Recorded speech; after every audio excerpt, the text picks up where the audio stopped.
प्रार्थना है, बड़े हृदय से प्रार्थना है। कुछ समझ में आवे या ना आवे, इतना तो समझ लीजिए, नाम के बिना आपका जीवन मृत जीवन है। नाम के बिना आपकी बड़ी दुर्दशा हो जाएगी। ये बहुत सोच विचार करके ब्रह्म ऋषियों ने जो लिखा है उसे समझिए आप। ये मानव जीवन आपको बार बार नहीं मिलेगा, बार बार तो बनत नहीं। यह संजोग अनूप मानुस्तन वृंदा विपिन रसिकन संग विविरूप। प्रिया प्रीतम की उपासना मिल गई, तुम्हें वृंदावन धाम आने को मिला, तुम्हें मनुष्य जन्म मिला, इससे बड़ी हरि की और कोई कृपा नहीं हो सकती। यदि इस जन्म में भगवत प्राप्ति नहीं कर पाए तो पता नहीं कितना भटकना पड़ेगा, ये संयोग बने कि ना बने।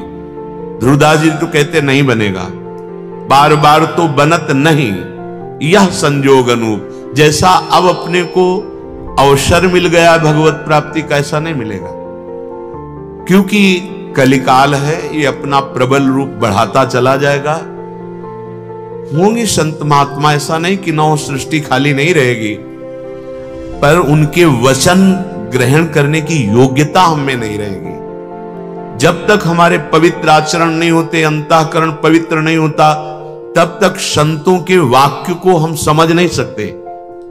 वासनामयी बुद्धि, कामनामयी बुद्धि संत वाक्यों को नहीं समझ सकती।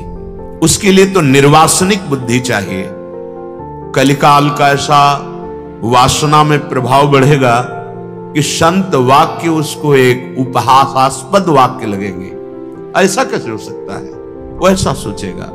अभी बुद्धि कुछ शुद्ध है, अभी सत्संग मिल रहा है, अभी मन में आ गया है कि भजन करना चाहिए, कर लो। ये बार बार ऐसी कृपा नहीं होगी। बंधन कर्म कठिन जे पहले सोऊ काट बहावत। जिसको ये समझ में आ गया कि ये शरीर मैं नहीं हूं, मेरा नहीं है, ये मिला है, जो मिला है वो छूटेगा, तो हम असली कमाई कर लें। ये उपदेश की बात नहीं है, उपदेश तो बहुत हो रहे हैं। अपने जीवन का यदि लक्ष्य दृढ़ नहीं हुआ, भजन नहीं हुआ, परिवर्तन नहीं हुआ उद्देश्य का, तो ये प्रवचन मात्र से माया किसी को नहीं बख्शती। प्रवचन सुन लो और प्रवचन कर लो, पर रहोगे माया में ही। जब तक अव्यावृत भजनात्, निरंतर भजन नहीं, तदर्पिता अखिलाचारिता, समस्त कर्म भगवत अर्पित नहीं, तब तक हृदय का परिवर्तन नहीं होता। वाचिक ज्ञान से माया पर कुछ भी प्रभाव नहीं पड़ता। हृदय का ज्ञान होना चाहिए, अनुभूत ज्ञान होना चाहिए। तो ये मिथ्यावाद शरीर, इसके भोग, ये प्रारब्धानुसार शरीर जीवित रहता है, प्रारब्धानुसार इसको भोग मिलते रहते हैं, सुखी या दुखी करने वाले। आप पुरुषार्थ कर लो भगवत प्राप्ति के लिए। कर्तव्य कर्म को भगवत समर्पित करते हुए निरंतर नाम जप, भगवत आसक्त चित्त हो जाना मनुष्य जीवन का परम फल है। अगर संसार के शरीर और भोगों से आसक्ति नष्ट नहीं हुई तो घाटा हो गया, और ये घाटा हजारों जन्मों में पूरा नहीं होगा। जब हम भगवत आसक्त चित्त हो जाते तो हमारे कर्म बंधन कट जाते हैं, समस्त कर्म बंधन छिन्न भिन्न हो जाते हैं। जहां कर्म बंधन छिन्न भिन्न हुए, नष्ट हुए, तो भगवत प्राप्ति करनी नहीं होती। भगवान यहीं बैठे हैं, जहां मैं वहीं भगवान, जहां भगवान वहीं मैं प्रकाशित हो गया। अब मैं और भगवान दो नहीं रह जाते, सिर्फ भगवान ही भगवान रह जाते। अंतःकरण भगवत स्वरूप हो जाता है। अपना तो स्वरूप भगवत स्वरूप है ही, अंतःकरण भगवत स्वरूप हो जाता है। श्री सूरदास जी महाराज कहते हैं, यदि आपने इस जन्म में भजन नहीं किया तो तुम्हारा जीवन प्रेत जैसा गया और परिणाम तुम्हें बड़ा दुखद प्राप्त होगा। वही बात श्रीपाद प्रबोधानंद जी महाराज कह रहे हैं कि ये मिथ्या इंद्रियों के विषयों को कब तक भोगते रहोगे।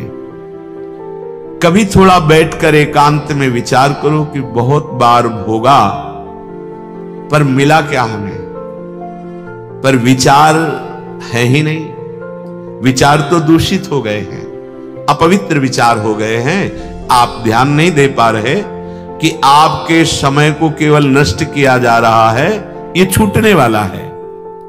श्रीपाद कह रहे हैं जो तुम्हें सदैव महासुख प्रदान करेगा, आ जाओ श्री वृंदावन धाम। ये किशोरी जी का निज महल है, इसमें प्रेम सुधा भंडार भरा हुआ है, प्रेमामृत। निरंतर प्रेम में डुबोने की सामर्थ्य वृंदावन की है, पर वृंदावन में वही प्रेम में डूबता है जिसको रहनी आ गई है। अगर थोड़ा भी अभिमान है तो वृंदावन के सुख को नहीं ले पाएंगे। वृंदावन इह विधि बसे तज के सब अभिमान, धन का अभिमान, बुद्धि बल का अभिमान, शरीर बल का अभिमान, साधन बल का अभिमान। ये धाम है। जब आप इस धाम की रज में लौटेंगे, रसिकों का संग करेंगे, तो अभिमान अपने आप गलित हो जाएगा। सच्ची कहते हैं, हृदय में ऐसी स्थिति आ जाती है कि ना अहम रह जाता है और ना करता रह जाता है, केवल देखता है वो क्या हो रहा है। प्रभु अब क्या करवा रहे हैं, प्रभु क्या बुलवा रहे हैं, प्रभु क्या चिंतन करा रहे हैं, ये देखता है उपासक। जो वृंदावन का कृपा पात्र उपासक होता है, उसमें कर्ता भाव नहीं होता है। कर्ता भाव अहम लय हो जाता है प्रभु के चरणारविंद में, और स्वयं प्रभु उसके हृदय में बैठ करके भागवतिक चेष्टाएं कराते हैं। किंचिन मात्र सुसुख वांछा नहीं रह जाती। ये स्थिति धाम प्रदान करता है, और आप ये स्थिति बाहर से प्राप्त कर सकते हैं धाम आश्रित होकर। जैसे पूज्य भाई जी श्री हनुमान प्रसाद पोद्दार जी गीता वाटिका में, पूज्य श्री राधा बाबा जी, आप कहेंगे ये बड़े महापुरुष हैं, तो ये बड़े महापुरुष किनके हुए? प्रभु के। क्या अंश में बड़ाई छोटाई होती है क्या? चींटी में जो अंश है, हाथी में भी वही अंश है, देवराज इंद्र में भी वही अंश है। अंश में कोई फर्क नहीं होता। भगवद अंश समान रूप से होता है। हां, अब उस स्वरूप स्थिति में जागृत कौन हुआ है, यह बात होती है। आप जागृत हो जाएं तो जो भाई जी को प्रियालाल सुख दिए वही आपको देंगे, जो मीरा जी को सुख दिए वही आपको देंगे। पर आप तो सोए हुए हैं मोह निद्रा में, इंद्रियजन्य भोगों में आप आसक्त हैं। जैसे जैसे आपका नाम जब चलेगा, आपको समझाना नहीं पड़ेगा, इंद्रियजन्य भोगों में अरुचि हो जाएगी। लौकिक जितनी सुख सुविधाएं हैं ये स्वयं आपके चरणों में आ जाएंगी, पर आपके हृदय से मात्र चला जाएगा। जहां आपका भजन ठीक से होने लगा, तहां आपकी ऐसी योग्यता बढ़ेगी कि ब्रह्म पदवी भी, जो परमेष्ठी पद, वो भी आपको फीका लगने लगेगा। पर भजन में रुचि नहीं है, भजन करने की हमारे अंदर लगन नहीं है। रोज सत्संग सुनते हैं,